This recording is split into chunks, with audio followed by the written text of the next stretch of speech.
নমস্কার বন্ধুরা, আমি সঞ্জু। প্রত্যেক দিনের মতন আজকেও দুর্দান্ত একটা রেসিপি নিয়ে চলে এসেছি। বন্ধুরা, আজকে রেসিপিটা তৈরি করা একেবারে ইজি আর একদম স্পেশাল একটা রেসিপি। আশা করি তোমাদের ভালো লাগবে। আজকের রেসিপি ইয়াকনি আলু পোলাও। তো দেখো, ইয়াকনি আলু পোলাও তৈরি করার জন্য এখানে আমি 500 গ্রাম বাসমতি চাল নিয়েছি। মানে এই বাটিটার ভর্তি ভর্তি 2 বাটি চাল নিয়েছি। তোমরা যে কোনো বাটি বা কাপের মাপে চালটা নেবে, তাহলে রান্না করতে সুবিধে হবে। এবারে চালটা আমি জল দিয়ে বেশ ভালো করে ধুয়ে নিয়ে মোটামুটি 20 থেকে 25 মিনিটের মতন এটাকে ভিজিয়ে রাখবো।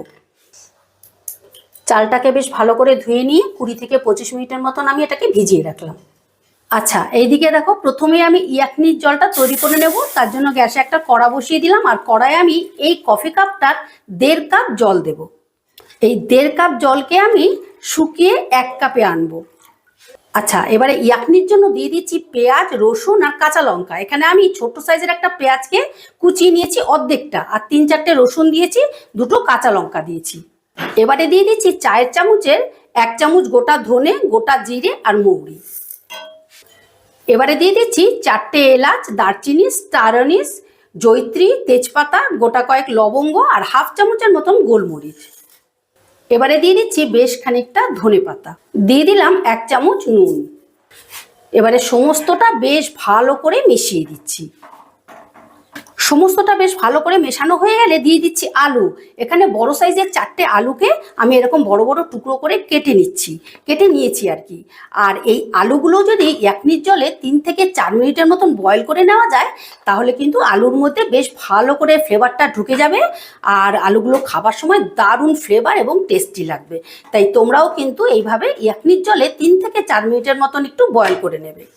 এবারে ইয়াকনির জলটা ফুটিয়ে নেবার জন্য আমি 10 মিনিটের মতন ঢাকা দিয়ে দিলাম। আচ্ছা, এবারে 3-4 মিনিট বাদে আমি ঢাকাটা তুলে নিচ্ছি। দেখো, 3-4 মিনিটে আলুটা বেশ ভালো মতন ফ্লেভারটা ঢুকে গেছে। এবারে আলুগুলোকে আমি একটা একটা করে তুলে নিচ্ছি। এইভাবে যদি তোমরা ইয়াকনির জলে আলুটা সেদ্ধ করে নাও, সেদ্ধ ঠিক নয়, মানে একটু বয়েল করে নাও, তাহলে দেখবে ফ্লেভারটা দারুণ আসবে।